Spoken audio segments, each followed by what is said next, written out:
I used to think I just had a distracted brain that couldn't focus. Then I discovered something important. Harvard Health research found that your ability to focus is actually a trainable skill, like a muscle. But here's the thing, trying to force focus actually makes it worse.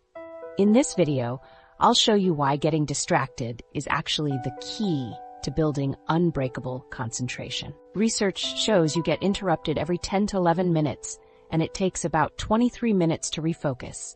That's a huge productivity drain. But these 4 science-backed techniques changed everything for me. And it all starts with understanding a strange contradiction in how our brains work: the distraction paradox. This strange contradiction has a name in neuroscience. Have you ever noticed that the harder you try to focus, the more your mind seems to wander? You sit down to work, tell yourself, okay, I'm going to concentrate really hard right now, and suddenly your brain reminds you of that funny video your friend showed you last week. Neuroscience shows that demanding focus triggers a mild stress response that actually heightens distractibility. I used to think I just lacked discipline when my attempts to force myself to focus would backfire. I'd try harder to concentrate, and somehow my mind would rebel even more. Turns out, there's actually science behind this frustrating experience. When neuroscientists look at brain scans of people trying to force themselves to concentrate, they see something really interesting. Trying to force focus activates your amygdala's stress response and overloads your prefrontal cortex. What does this mean? When you try to brute force your way into focus, your brain goes into a mild stress response. Think about what happens when you're stressed. Your senses heighten, right? You become more aware of noises, movements, and interruptions around you. That's your brain's way of keeping you safe. It's scanning for potential threats. But when you're trying to focus on work, this is exactly the opposite of what you need. UC Irvine researchers found it takes about 23 minutes to regain deep focus after every interruption. The harder people tried to force themselves to focus, the more their brains picked up on every little distraction. It's like when someone tells you, don't think about a pink elephant. What's the first thing that pops into your mind? A pink elephant, of course. The act of trying not to think about something makes you think about it more. Your focus works the same way. I experienced this myself last year when I was trying to finish a project with a tight deadline. The more I told myself, I need to focus right now, the more my brain seemed to find fascinating things to notice. The construction noise outside, texts coming in, even the texture of my keyboard suddenly seemed super interesting. I was creating my own distraction problem by stressing about focus. So what's the solution? This is where things get counterintuitive. The first step to better focus isn't forcing yourself to concentrate harder. It's actually acknowledging your distractions. When you fight against your wandering thoughts, you give them more power. When you briefly notice them without judgment, they often lose their grip on your attention. Think of it like this. Your distracted thoughts are like a pushy salesperson at your door. If you try to slam the door shut while they're talking, they'll just push harder to finish their pitch. But if you say, I hear you, but now's not a good time, they're more likely to leave peacefully. Your thoughts work the same way. What makes this even more interesting is that brain researchers at UCLA found that simply labeling a distraction, just silently acknowledging that's a distraction, reduces activity in your amygdala, the emotional reactive part of your brain, and increases activity in your prefrontal cortex, the focused rational part. You're literally changing your brain chemistry just by noticing what's happening. The most successful people I know don't have magical powers of concentration. They just understand how their attention actually works, instead of fighting against it. They've learned to work with their brain's natural tendencies rather than against them. So why does forcing yourself to focus actually make you more distracted? Because it triggers your brain's stress response, making you hyper-alert to interruptions. When you tell yourself, I must focus right now, you're actually priming your brain to notice every single potential distraction. You're unintentionally training yourself to be more distractible, not less. I remember talking to a neuroscientist who explained it like this. Attention is like water. It flows naturally in certain directions. You can try to force it upstream, but that requires constant energy. Or you can learn to work with its natural flow while gently guiding its direction. The same principle applies when you're reading a book and realize you've been scanning the same paragraph over and over without absorbing anything.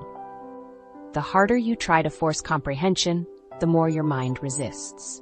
But when you ease up, take a breath, and approach it with curiosity instead of frustration, the words often start to make sense again.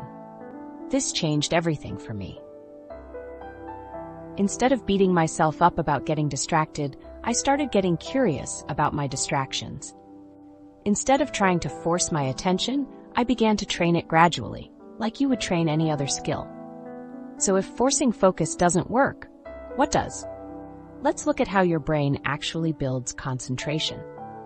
Because despite what you might believe about your short attention span, your ability to focus isn't fixed at all. It's remarkably trainable, if you understand the right approach. Focus as a muscle. The approach I'm talking about is based on a fundamental truth about your brain. Your ability to focus works exactly like a muscle in your body. I'm not speaking metaphorically here. The science shows your concentration actually functions in ways that are remarkably similar to your biceps or quads. When I first learned this, it changed everything for me. I used to think I just had bad focus, like I was born with a brain that couldn't concentrate. Maybe you felt the same way. You see people who can work for hours without checking their phone and think, I could never do that. But here's what's fascinating. Focus isn't a fixed trait you're born with. It's a skill that you can develop through specific types of practice. You wouldn't run a marathon the first day you jog. Focus training works the same way. Most people think focus ability is something you either have or you don't. They'll say things like, I have ADHD tendencies, or I'm just not a focused person, as if it's a permanent part of their identity. But neuroscience tells a completely different story. Your brain has this amazing ability called neuroplasticity. It's a fancy word for something pretty incredible. Your brain physically changes based on what you repeatedly do.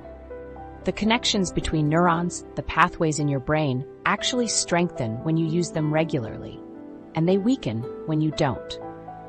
Think about what this means for focus.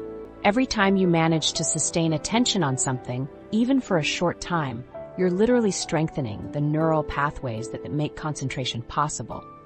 You're building your focus muscle. Neuroscientists at University of Wisconsin showed that 6 weeks of daily attention practice changes your brain's prefrontal cortex. The participants didn't just feel more focused, their brains physically changed. I remember when I started taking this seriously. I couldn't focus for more than 10 minutes without checking social media. My concentration was so weak that writing a single email without getting distracted felt impossible. But once I started treating focus like a muscle that needed training, things shifted. Focus training works a lot like physical training. If you've ever started a workout program, you know you don't begin by trying to lift the heaviest weights or running a marathon. You start small. You build gradually. You respect your current capacity while gently pushing its limits. With physical training, you might start with light weights and gradually increase them as your muscles adapt. Focus works the same way. You begin with short periods of concentration that feel challenging but doable. Then you slowly extend those periods as your focus muscle gets stronger. The principle of progressive overload applies perfectly here. In fitness, this means gradually increasing the stress you place on your body so it continues adapting and getting stronger. With focus, it means gradually increasing the duration and difficulty of your concentration sessions. Another similarity is that consistency matters more than intensity. Someone who lifts weights for 20 minutes every day will see better results than someone who does a 3-hour workout once a month. Focus works exactly the same way. Short, regular practice builds your concentration capacity much more effectively than occasional marathon sessions. And here's something really important that most productivity advice misses. Recovery periods are essential. Your muscles don't get stronger during workouts, they get stronger during the rest periods afterward. Your focus works similarly. Taking short breaks between periods of concentration isn't just nice, it's necessary for building stronger attention.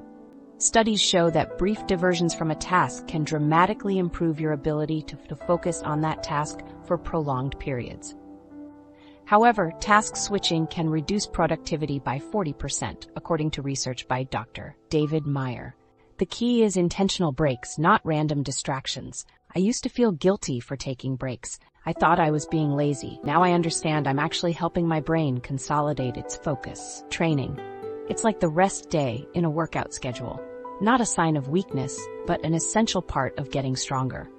What excites me most about this model is how empowering it is.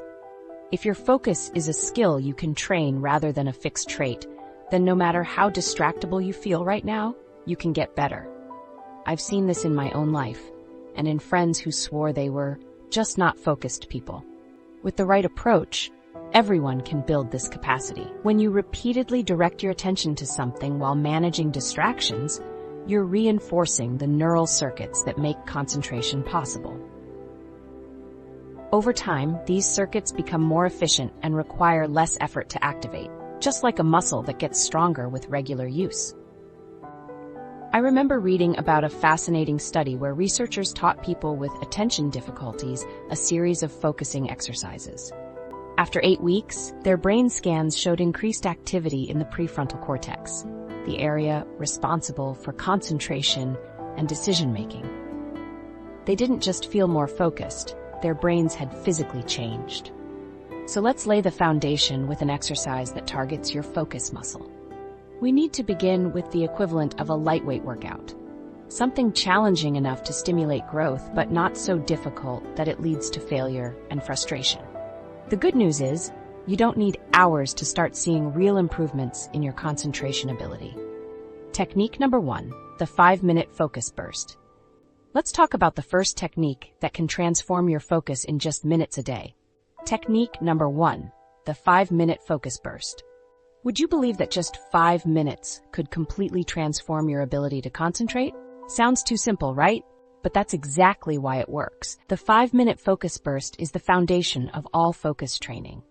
It's perfect if you've always struggled to concentrate or if you get overwhelmed thinking about staying focused for a long time.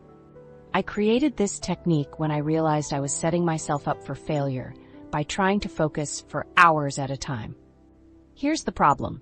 Most people jump right into trying to focus for 30 minutes, an hour, or even longer. Then they get distracted after 10 minutes and think, I'm just bad at focusing. It's like trying to run a marathon when you've never jogged around the block. You're almost guaranteed to fail, and then you feel worse about your abilities. So here's exactly how the 5-minute focus burst works.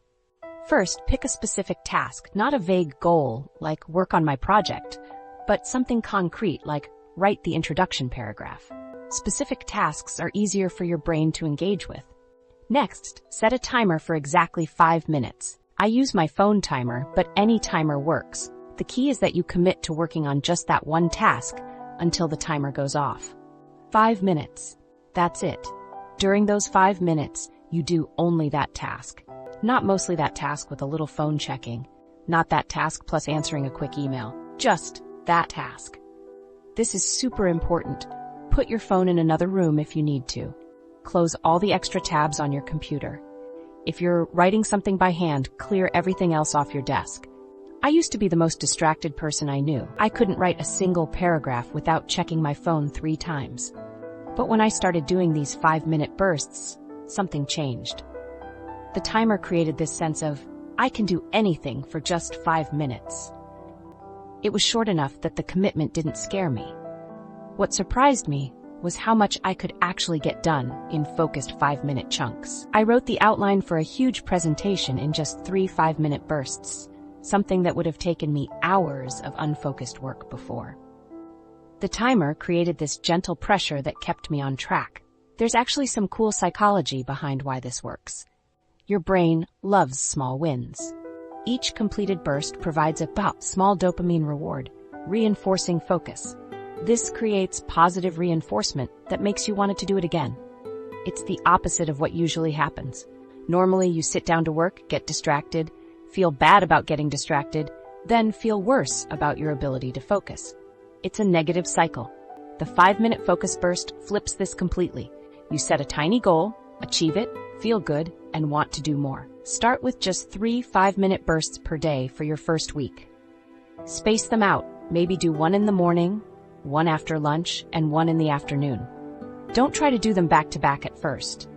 Remember, we're treating focus like a muscle, and you wouldn't do 100 bicep curls your first day at the gym. After a week of 3 daily bursts, you can start adding more. Try 4 bursts in week 2. Then in week 3, you can experiment with making some of your bursts 7 minutes instead of 5. By week 4, you might have some 10-minute bursts mixed in with your 5-minute ones. The progression is gradual but powerful.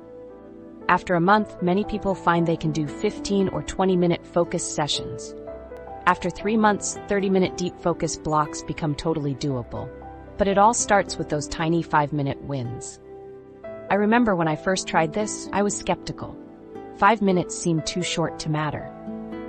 But I was getting nowhere with my try to focus for hours approach, so I gave it a shot. The first day, I noticed I was actually completing small tasks instead of just thinking about working. After a week, I felt more confident in my ability to concentrate.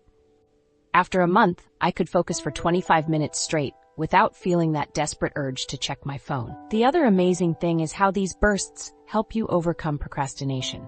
We often put things off because they feel too big or overwhelming, but anyone can commit to just 5 minutes. Often, starting is the hardest part, and once you're going, you might even want to continue after the timer goes off. That's fine. Just reset it for another 5 minutes. How can just 5 minutes of focused work transform your productivity? Cognitive training studies, including from Harvard and focusing app trials, have shown gains with short daily practice. It builds your focus foundation through achievable wins, preventing the discouragement that comes from setting unrealistic goals. Each successful burst strengthens your concentration ability while also moving your actual work forward. It's worth noting that Harvard Health recommends a 25-minute work, 5-minute break pattern for established focus training, while the 5-minute burst technique is ideal for beginners building their focus foundation. You can eventually work up to those longer sessions. One study even found that people who break their work into short, focused intervals make fewer errors than those who try to maintain focus for long periods. Your brain actually performs better with these structured bursts. But what happens when distractions inevitably pop up during your focus bursts? You know they will. The text message that makes your phone buzz, the random thought about something you forgot to do, the sudden urge to check email just in case. What if these distractions aren't just annoyances, but actually contain valuable information about your focus patterns? 5. Technique number 2, the distraction journal. This insight leads us to our second technique, which transforms those distractions from frustrations into valuable data. This simple tool can completely change your relationship with distractions. It's super simple. Just keep a small notebook next to you during your 5-minute focus bursts. When something distracts you, quickly write it down and get back to work. That's it. No fancy apps, no complicated system. I first tried this when I was working on a big project last year. I kept getting distracted every few minutes and feeling terrible about myself. My productivity coach suggested I just start writing down what was pulling my attention away. I thought it was kind of a waste of time, but I was desperate. Here's the problem with most productivity advice. It just tells you to ignore distractions. Just focus harder. But that's like telling someone with a fever to just feel cooler. It doesn't work, and it misses what's actually going on. When you track your distractions, you start to see patterns you never noticed before. You're not just randomly unfocused. Specific things are pulling your attention away at specific times. Harvard's Focus app research shows tracking distractions builds awareness and cuts them by 30%. So how do you create a distraction journal? It's really simple. Get any notebook. I use a small one that fits next to my laptop. When you're doing your focus bursts, keep it within reach. Every time your attention wanders, quickly jot down what distracted you. Don't spend more than a few seconds writing, just enough to capture it. Then immediately get back to your task. The real magic happens when you start noticing the types of distractions that show up. After working with hundreds of clients on this, I've found there are three main categories you'll want to track. First, there are external interruptions. These come from outside you. Notifications, someone walking into your office, construction noise, your dog barking. Just write down whatever broke your focus from the outside world. Second, track internal thoughts. These are the random things your mind generates. Suddenly remembering you need to pay a bill, wondering what's for dinner, replaying an awkward conversation from yesterday. Our brains are thought factories, constantly producing new ideas whether we want them or not. Third, pay attention to task switching urges.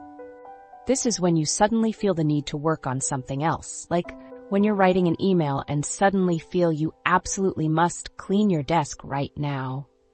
Or when you're reading something important but feel a strong pull to check your messages. Let me share some actual entries from my distraction journal so you can see how simple this is. On Monday, I wrote, Instagram notification, remembered dentist appointment, urged to check email, thought about lunch, neighbor's music. On Tuesday, worried about presentation, phone rang, wanted to research unrelated topic, thirsty, thought of new project idea. Looking at these entries after a week, I noticed something surprising. Most of my distractions weren't actually random. Almost 70% of them fell into specific patterns. I got distracted by social media notifications most often between 2 to 4 p.m. I had more random thoughts about household tasks in the morning. And I felt the strongest urges to switch tasks whenever I hit a challenging part of my work. This information was gold. Instead of just feeling bad about getting distracted, I now had actual data about when, how, and why my focus was breaking. UCLA found that simply labeling a distraction reduces amygdala activity and strengthens focus regions. The very act of writing down checking Twitter creates a tiny pause between the distraction trigger and your response. That small moment of awareness is huge. It interrupts the automatic nature of giving in to distractions. Think of your distractions like a pushy salesperson at your door. If you try to slam the door shut while they're talking, they'll just push harder. But if you acknowledge them by writing them down, they often lose their grip on your attention. You're saying, I hear you, but now's not a good time. After a week of keeping your distraction journal, take 15 minutes to review it. Look for patterns like, what time of day do you get most distracted?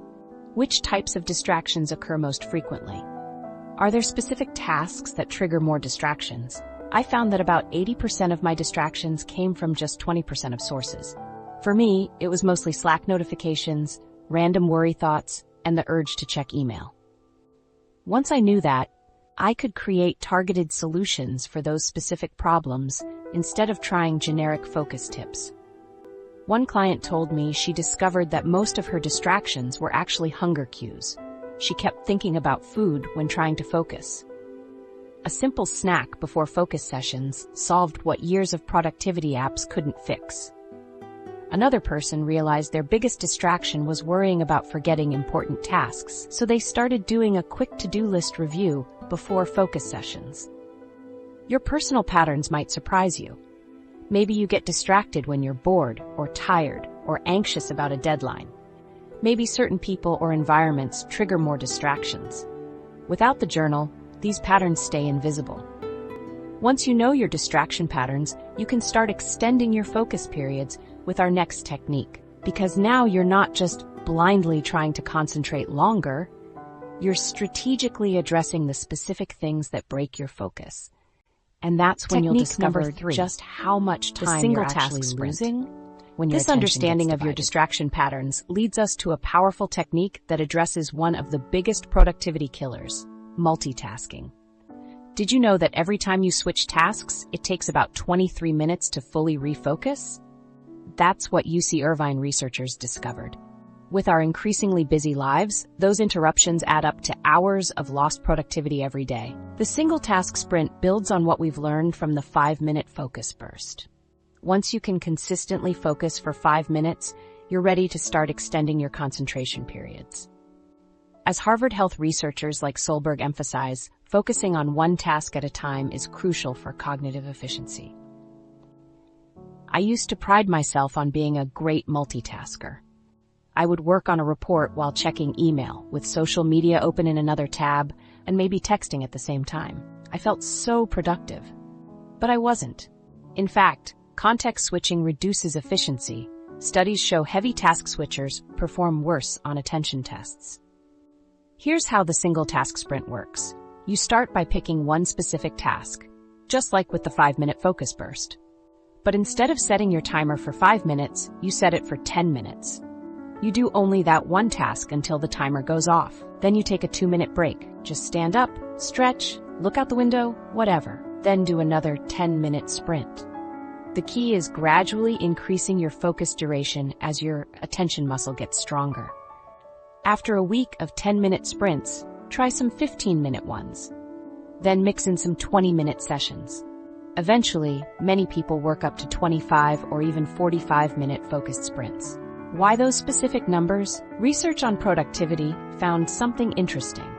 The top-performing 10% of workers tend to focus for about 52 minutes before taking a break. It seems our brains have natural attention cycles. Working with these cycles rather than fighting against them makes focus so much easier. I remember trying to force myself to focus for 2-hour blocks and failing miserably. When I switched to 25-minute sprints with 5-minute breaks in between, my productivity actually doubled. I wasn't fighting my brain's natural rhythms anymore. Let me share some practical tips for making these sprints work. First, use the 1 more minute strategy when you feel like quitting. When your focus starts to drift and you want to check your phone, tell yourself, I'll just focus for 1 more minute. Usually you can push through and it gets easier again. Second, keep water nearby so thirst doesn't become a distraction. Third, have a clear next action written down before you start each sprint. Having to figure out what to do next mid-sprint can break your focus. This is where your distraction journal becomes super helpful. Look at the patterns you've noticed about when and how you get distracted. If you know you tend to think about unfinished house chores during morning work sessions, do a quick brain dump of those tasks before your sprint. If social media notifications constantly pull your attention away, put your phone in another room during sprints. One person I worked with, Sarah, doubled her productivity on a major project by using the single task sprint. She completed in 2 weeks what normally would have taken a month by eliminating the constant task switching that had been draining her focus. Once you've mastered individual sprints, you can combine them into themed work blocks for even deeper progress. For example, you might do 3 25-minute sprints, all focused on different aspects of the same project, with short breaks between each. This allows you to make major progress on important work while still respecting your brain's need for recovery. I use this approach to write my book. Each morning, I do 4 25-minute sprints with 5-minute breaks between them. I wrote the entire first draft this way, and it never felt overwhelming because I was only committing to 25 minutes at a time. Why is the single task sprint more effective than traditional time management? It works with your brain's natural attention cycles rather than fighting against them. Traditional approaches often expect you to focus for hours without breaks. But your brain isn't designed that way. It needs regular recovery periods to maintain peak performance. The sprint approach also builds your focus endurance gradually, like a training program. You wouldn't expect to run a marathon without training, and you shouldn't expect to focus for hours without building up to it. The single task sprint respects where your focus ability is now while systematically improving it. I remember talking to a scientist who studies attention. He told me, your focus is like a muscle that gets tired. The single task sprint is like interval training for your attention, short bursts of intensity followed by recovery, which builds strength over time. The other reason this approach works so well is that it creates a sense of urgency without overwhelming pressure. When you know you only have to focus for 25 minutes, you're more likely to delay distractions and stay on task. It's easier to tell yourself, I can check Instagram after this sprint, than I can't check Instagram for the next 3 hours. But even with these techniques, your environment plays a crucial role in your ability to focus. You can master all the sprints in the world, but if your workspace is practically designed to distract you, you're fighting an uphill battle. Your physical surroundings might be sabotaging your concentration without you even realizing it. Technique number 4, creating your focus fortress. This brings us to the 4th technique, which addresses how your physical environment affects your ability to focus. Let's talk about how to design your workspace to naturally support your concentration. I never thought about this until I realized I was setting up my desk in ways that practically guaranteed interruptions. My phone sat right next to my computer. My email stayed open all day. My desk faced a busy hallway where people walked by constantly. Most people make the same mistake I did. We try to change our behavior without changing our environment. It's like trying to eat healthy while keeping your kitchen full of junk food.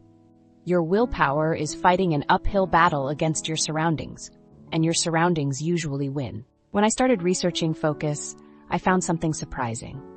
Harvard Health warns poor workspace design can cut productivity by up to 32%. That's significant. It means your workspace design matters just as much as the focus techniques you use.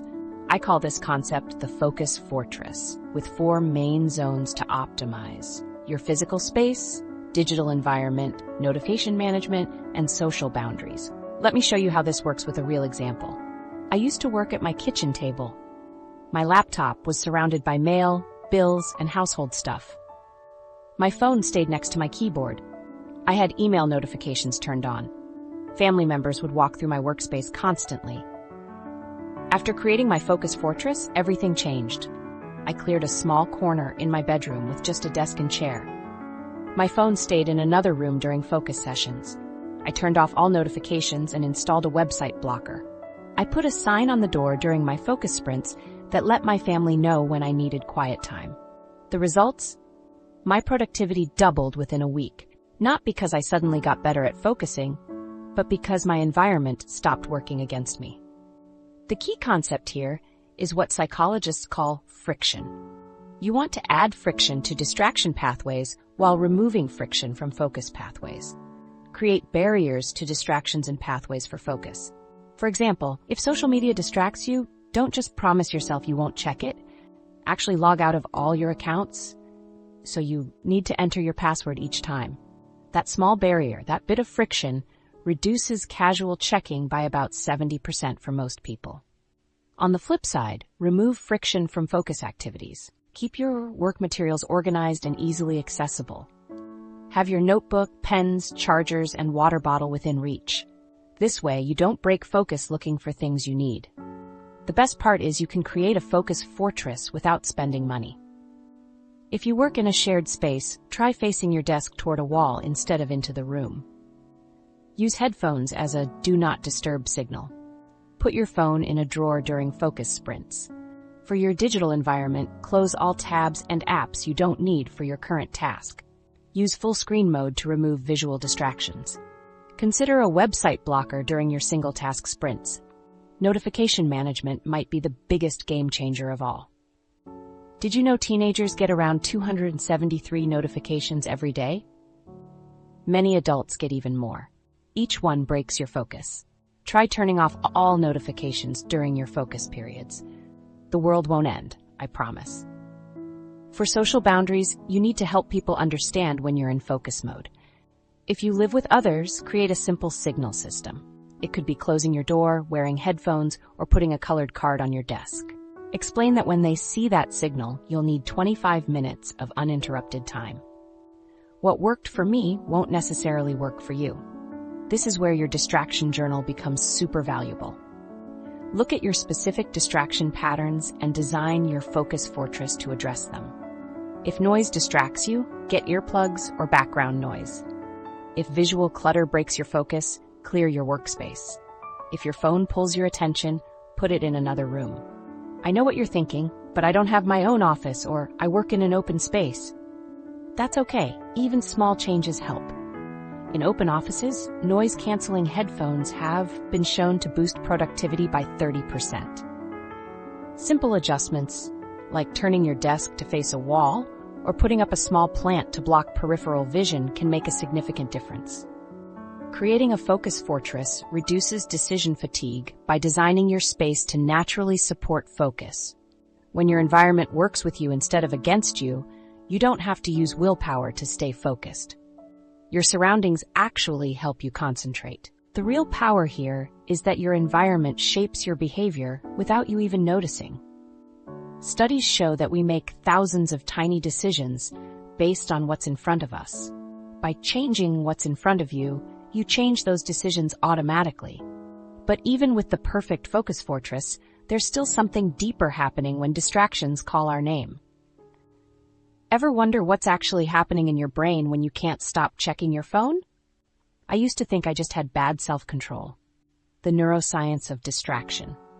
But there's a deeper reason why we struggle to focus, and it has everything to do with how our brains are wired. The truth is, our brains aren't trying to sabotage us. They're actually doing exactly what they evolved to do. For thousands of years, noticing new things in our environment kept us alive. That rustle in the bushes could be a predator. That new berry color might be food. Our brains are literally wired to seek novelty and respond to changes in our environment. The problem is that our modern world hijacks this ancient system. Every notification, email, and social media update triggers a tiny hit of dopamine, the brain's reward chemical. This same chemical is released when we eat something delicious or have a positive social interaction. It's our brain's way of saying, "This is good. Do more of this." I remember when I first learned this, it completely changed how I thought about my phone habits.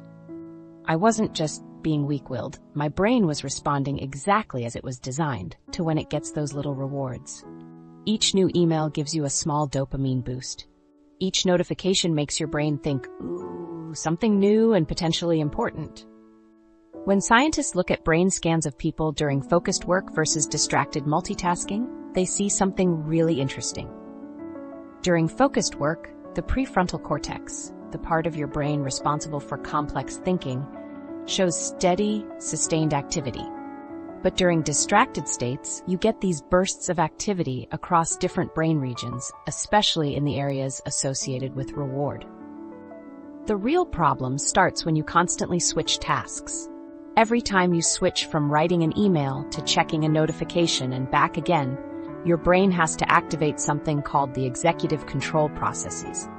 These processes help you shift goals and activate new rules for each task. But they take energy and get depleted with use. Think of your attention like a battery that drains throughout the day. Each task switch costs you some battery power. Do enough of them, and you end up with what scientists call attention residue, where part of your brain is still thinking about the previous task when you've moved on to a new one. This explains why when you're constantly switching between tasks, you end up feeling mentally exhausted but can't point to anything significant you accomplished. Your brain was working super hard, just not in a productive way. Neuroscience shows forcing focus triggers stress circuits, making you more scanner-like than concentrator-like. When you try to force yourself to focus, your brain actually becomes more vigilant to potential distractions, not less. This is why our 4 focus techniques actually work. They're not random productivity hacks. They're specifically designed to work with your brain chemistry instead of against it. The 5-minute focus burst works because it respects your current attention span while gradually strengthening it. It's short enough that your brain doesn't rebel, but long enough to start building those focus pathways. The timer creates an external structure that helps your prefrontal cortex stay engaged. The distraction journal works because writing down what distracted you creates a momentary pause that interrupts the automatic distraction response. That pause is crucial. It moves the distraction from your unconscious reactive brain to your conscious thinking brain, giving you back control. The single task sprint aligns with your brain's natural attention cycles. Research shows most people can maintain focus for about 25 to 45 minutes before needing a break. By working with these natural rhythms instead of fighting them, you avoid depleting your mental battery too quickly. And the Focus Fortress technique works by reducing the environmental triggers that set off your brain's reward system in the first place. Fewer triggers mean fewer dopamine hits pulling you away from your work. What's happening in your brain when you constantly switch between tasks? Your attention network gets depleted while your brain's reward system gets trained to seek more distractions. Each time you check a notification and get that little dopamine hit, you're reinforcing the neural pathway that says distractions feel good. Meanwhile, your prefrontal cortex, the focus center, gets less practice staying engaged with one task. It's like you're simultaneously training yourself to be distracted while draining the mental energy you need to stay focused. That's why focus gets harder the more distracted you allow yourself to be. It's a difficult cycle to break without the right approach. I found this research incredibly freeing. It helped me stop blaming myself for attention problems and start creating systems that work with my brain instead of against it. Understanding that my brain is doing exactly what it evolved to do, seeking novelty and conserving mental energy, helped me design better focus strategies. The average worker is interrupted every 10 to 11 minutes, and these interruptions come with a significant cost. Each break in concentration doesn't just steal the moment, it steals the recovery time too. This is why creating systems that minimize unnecessary interruptions is so crucial. But here's where many people get stuck. They learn all these techniques and think, this sounds great, but my life is just too chaotic for this to work. They imagine that focused techniques only work in perfect conditions, quiet offices, understanding colleagues, and predictable schedules. But what happens when your boss keeps calling impromptu meetings? Or when your kids need attention while you're working from home? Or when life just keeps throwing curveballs at your carefully planned focus sessions? Making it work in real life. Let's talk about implementing these techniques in the real world, where distractions aren't just occasional interruptions, they're a constant reality. The techniques we've discussed sound great in theory, but what about when your actual life gets in the way? I mean, let's be real. Most of us don't live in perfect productivity bubbles. We have meetings that pop up, kids who need attention right now, or roommates who don't understand that your headphones mean, please don't talk to me about last night's game. I used to get so frustrated when focus advice seemed to assume I had complete control over my day. Like, great, I should focus for 3 uninterrupted hours. But when exactly am I supposed to find those? Between my manager's quick questions and my dog deciding the mail carrier is an immediate threat? Perfect focus conditions rarely exist for most of us. Your office might be an open floor plan with conversations happening all around you. You might be working from home with family members walking through your workspace. You might be a student trying to study while your roommate plays video games 3 feet away. So, how do we make these focus techniques work in actual messy reality? Let's look at some specific adaptations for different scenarios. If you work in an open office, try creating visual signals that show when you're in focus mode. One client of mine put a small red flag on her monitor that told coworkers, I'm in a focus sprint. Please come back in 25 minutes unless it's truly urgent. She was amazed at how well people respected it once she explained what it meant. Noise-canceling headphones are another game changer in open offices. They don't even need to be playing music. Sometimes just wearing them signals I'm working while blocking distractions. The Anatomy of Work study found employees switch apps 25 times per day, so interruptions are part of the job. Creating small barriers helps reduce these switches. For those working from home with family, clear communication about your focus windows is crucial. I know a dad who uses a special hat. When the hat is on, his kids know it's quiet dad time for the next 25 minutes unless there's an emergency. He makes sure to give them full attention during breaks to reinforce that this system works both ways. If you're a student with roommates, try finding unconventional focus spots. Even conference rooms or library study carrels can become micro-focus fortresses. One student I worked with would do her 25-minute focus sprints in the stairwell of her dorm building. Not comfortable, but distraction-free. Next, let's tackle what happens when life pulls you away from focus techniques. These are small pockets of time where you can reasonably expect fewer interruptions.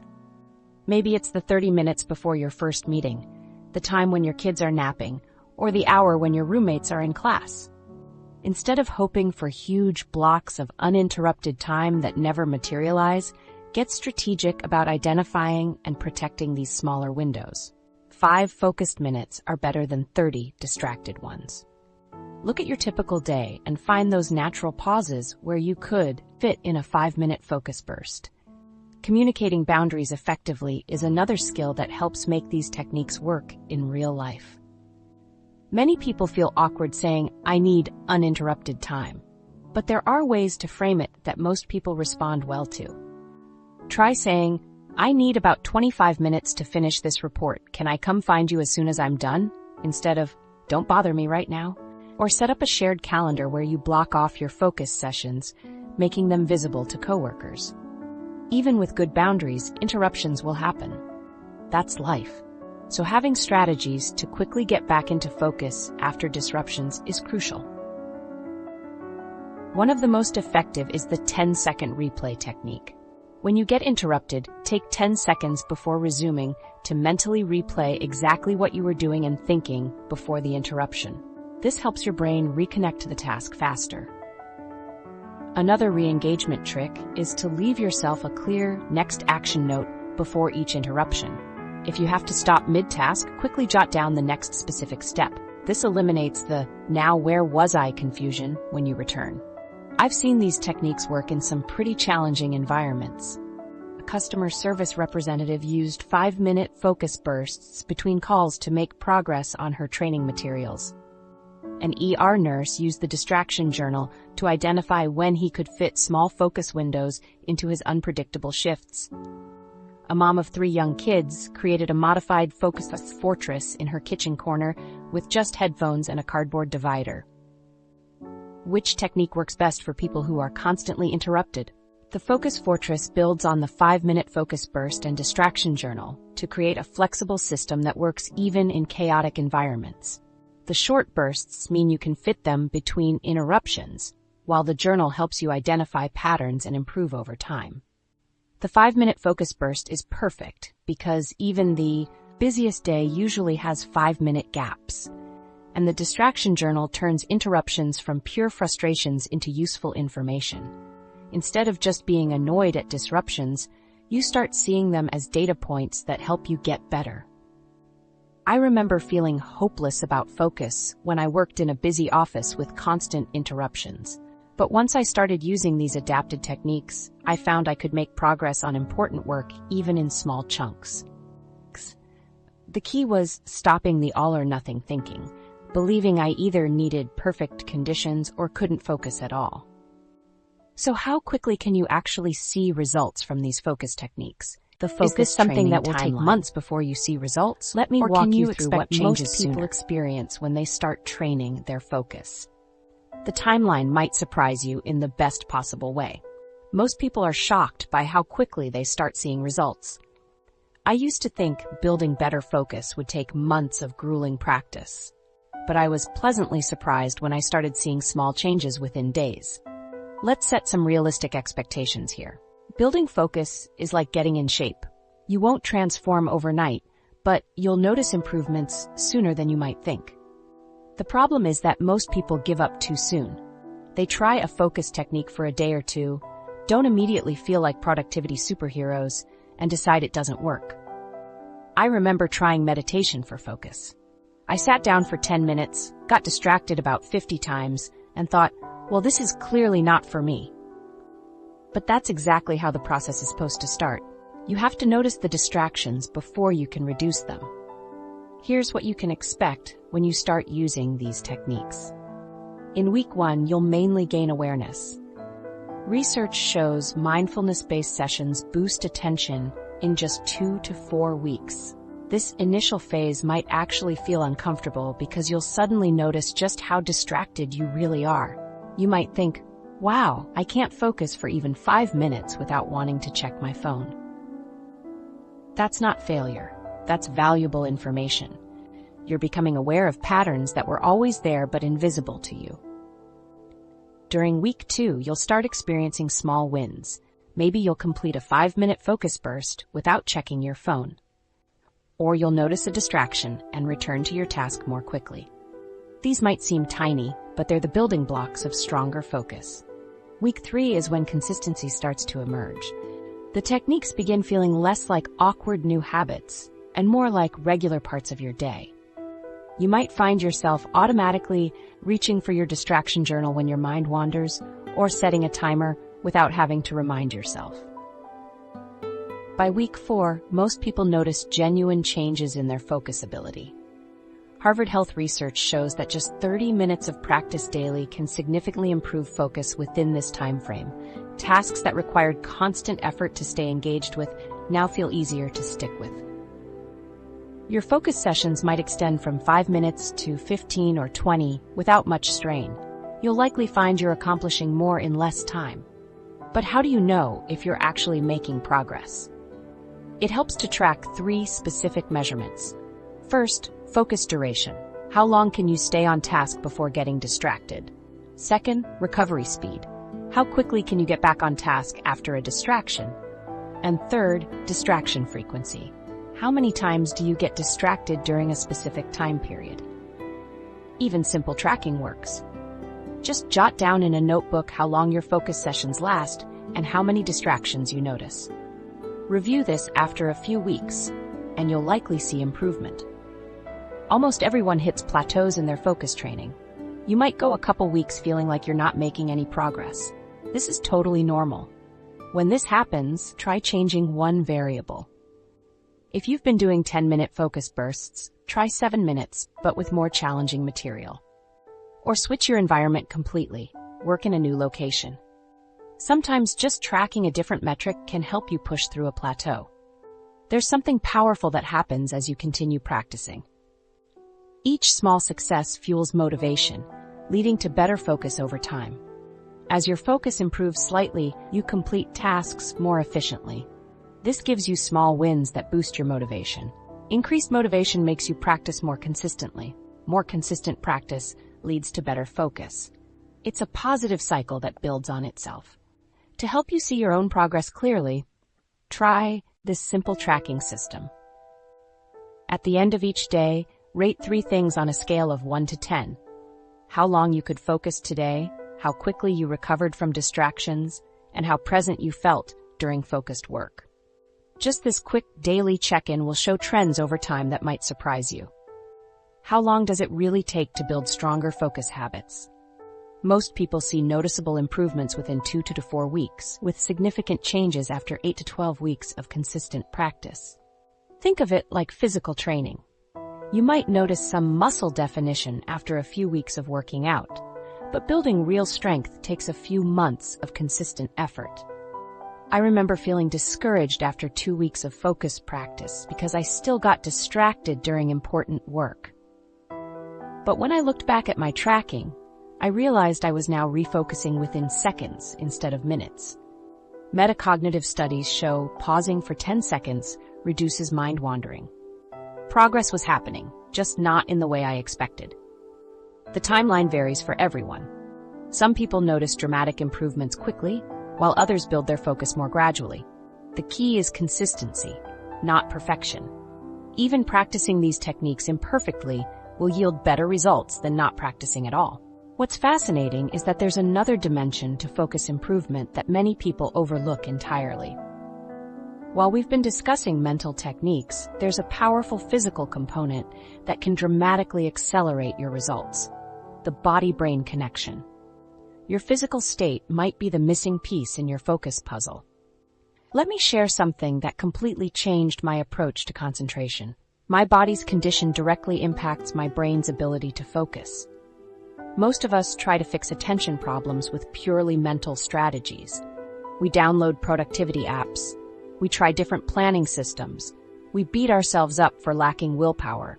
But we completely overlook the physical foundation that makes focus possible in the first place. I discovered this the hard way. I was struggling to focus on an important project, even though I was using all the mental techniques. Then I went for a run one morning before work, and suddenly I could concentrate for hours. It wasn't a coincidence. When you exercise, something amazing happens in your brain. Blood flow to your prefrontal cortex increases immediately. Studies show a 10-minute walk increases prefrontal blood flow by 20%, improving focus. That's the part of your brain, right behind your forehead, that handles all your executive functions: planning, decision-making, and especially maintaining attention. More blood flow means more oxygen and nutrients to the very brain areas you need for focus. The research on this is pretty clear. Even a quick 10-minute walk can provide an immediate boost to your concentration. One study found that after just 10 minutes of moderate walking, participants showed significantly improved focus that lasted for hours afterward. You don't need an intense workout to get these benefits. Just moving your body makes a difference. I remember talking to a client who struggled with afternoon focus crashes. She tried coffee, snacks, and willpower. Nothing worked. When she started taking a 10-minute walk after lunch, her afternoon productivity doubled. The exercise reset her brain's attention networks right when they needed it most. Sleep quality also directly impacts your ability to focus. Johns Hopkins researchers found that poor sleep disrupts memory formation and attention networks. When they looked at brain scans of sleep-deprived people, they saw significantly impaired attention networks. Even one night of poor sleep can reduce your focus capacity by up to 30%. I noticed this in my own life when I tracked my sleep alongside my focus sessions. Days after good sleep showed almost twice the focus duration compared to days after poor sleep. It wasn't that I wasn't trying hard enough on the bad days. My brain literally couldn't maintain attention as effectively. Nutrition plays a surprising role in focus, too. Your brain uses about 20% of your body's energy, and it's extremely sensitive to blood sugar fluctuations. Research in neuroscience shows low glycemic meals sustain concentration longer than high sugar meals.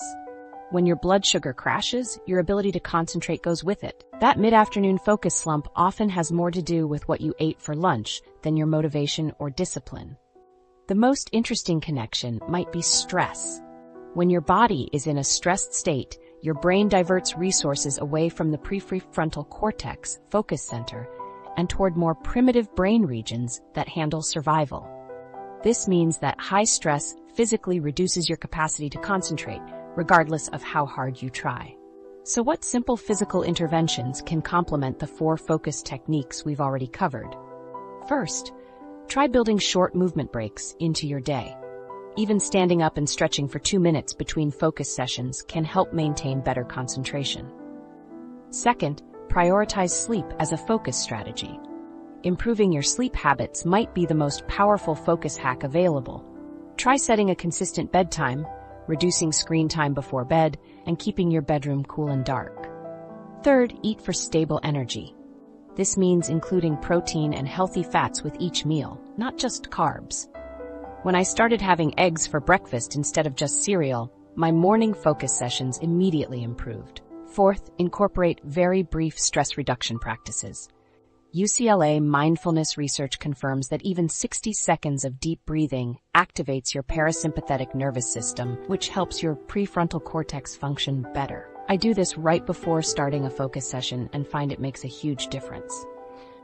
What's the connection between physical exercise and mental focus? Exercise increases BDNF, brain-derived neurotrophic factor, which strengthens neural connections and improves your brain's ability to maintain attention. Think of BDNF as fertilizer for your brain cells. When you exercise, you produce more of this protein that helps your neurons communicate more effectively. I think about it this way. If focus is like a muscle, then exercise, sleep, nutrition, and stress management are like the protein, recovery, and proper form that help that muscle perform at its best. You can't separate physical health from mental performance. What surprised me most was how quickly these physical interventions work. While building focus through the techniques we've discussed takes consistent practice over weeks, the physical strategies can boost your concentration immediately. A short walk before an important meeting or presentation can make a noticeable difference right away. What's interesting is that the way you apply these focus techniques might need to change depending on what kind of work you're doing. I used to think focus was focus, no matter what task I was working on. But I've learned that different types of work engage our brains in completely different ways. Customizing for different tasks. Let me show you how to adapt these focus techniques for different kinds of work to maximize your effectiveness. The focus strategies that help you power through spreadsheets might leave you completely stuck when trying to write or brainstorm. I discovered this when I was using intense 45-minute focus blocks for both analyzing research data and writing creative content. It worked great for the analysis, but completely killed my creativity. I couldn't figure out what I was doing wrong until I realized different tasks need different focus approaches. Most focus advice misses this completely. They give you one strategy and expect it to work for everything from creative writing to data analysis to learning new information. But your brain engages differently depending on what you're doing. Creative work, like writing, designing, or brainstorming, often benefits from a mix of focused and diffused thinking. Your brain needs periods of intense concentration, followed by more relaxed, open attention where connections can form. Many creative breakthroughs happen when you're not directly focusing on the problem. For creative work, try modifying the 5-minute focus burst to include what I call incubation breaks. Do a 15-minute focus session, then take a 5-minute break where you do something completely different. Maybe go for a quick walk or wash dishes. This gives your brain space to make unexpected connections while the problem processes in the background. Analytical tasks like data analysis, coding, or problem solving need more sustained, deep focus. Your brain needs to hold multiple pieces of information in working memory while making logical connections. For these tasks, longer single-task sprints of 25 to 45 minutes often work better, with shorter breaks in between. When you're learning new information, studying for an exam, or mastering a new skill, your brain needs to form and strengthen new neural pathways. Here, shorter learning sessions with frequent breaks actually work better than marathon study sessions. Research shows that spaced repetition, revisiting information multiple times with breaks in between, leads to better retention than cramming. For learning tasks, try 5-minute focus bursts spread throughout the day, returning to the same material multiple times. This spaced approach helps information move from short-term to long-term memory more effectively. Repetitive work like data entry or routine tasks presents a different challenge. Your brain can get bored and start seeking distraction just to stay stimulated. For these tasks, the Pomodoro technique, 25 minutes of work followed by a 5-minute break, can be perfect because it gives your brain regular refreshment. I worked with a graphic designer who created a great routine for her creative projects. She starts with a 10-minute messy focus period where she explores ideas without judgment. Then she takes a 5-minute break before moving into a 25-minute structured focus session to refine the best ideas. This combination of loose and tight focus works perfectly for creative work. For students, alternating between 15-minute intense study sessions and 3-minute active breaks works well. The physical activity during breaks helps reset attention while improving information retention. Library study carrels have been shown to reduce distractions by 40% in student tests, creating mini focus fortresses that enhance concentration. Knowledge workers like analysts or programmers often benefit from focus blocks, 90-minute periods divided into 3 25-minute sprints with short breaks in between, all devoted to the same project or problem. This approach provides enough sustained attention to make real progress while preventing mental fatigue. Parents with limited time might find focus pockets most effective, identifying 10 to 15-minute windows throughout the day and using the 5-minute focus burst technique to make incremental progress on important tasks. The ultimate focus state many people try to achieve is what psychologists call flow. That magical state where you're completely absorbed in what you're doing and time seems to disappear. Research suggests flow state can boost productivity up to 500%, McKinsey. But most people don't realize how rare true multitasking ability is. In a 2010 study published in the Psychonomic Bulletin, only 2.5% of participants showed no drop in performance when attempting to multitask. These 4 techniques can help you access flow more reliably by creating the conditions flow needs to emerge: clear goals, immediate feedback, and the right balance of challenge and skill. The single-task sprint is especially helpful for entering flow because it eliminates the distractions that typically prevent flow from developing. How can you customize these techniques for your specific needs?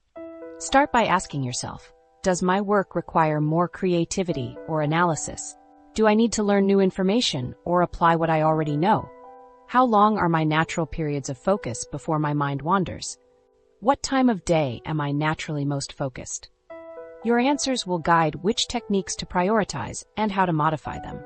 There's no one-size-fits-all approach to focus. The best system is the one that works with your brain's natural tendencies and the specific demands of your work. The most important thing to remember is that perfect focus isn't the goal. What matters most is simply noticing when your attention drifts and gently bringing it back to what's important. This approach to focus training becomes more powerful as you practice consistently. The real strength isn't in maintaining perfect concentration, it's in acknowledging the distraction, then gently returning your attention. I've discovered that the moment of noticing my wandering mind is actually the most important part of the process. It's like training a puppy. You simply guide it back to where it should be, patiently and consistently. Try one small focus burst today and track your distraction. See the difference yourself. Even 5 minutes can begin shifting how you relate to your attention. Remember, distraction isn't failure. It's an opportunity to strengthen your focus muscle with each gentle return to what matters most.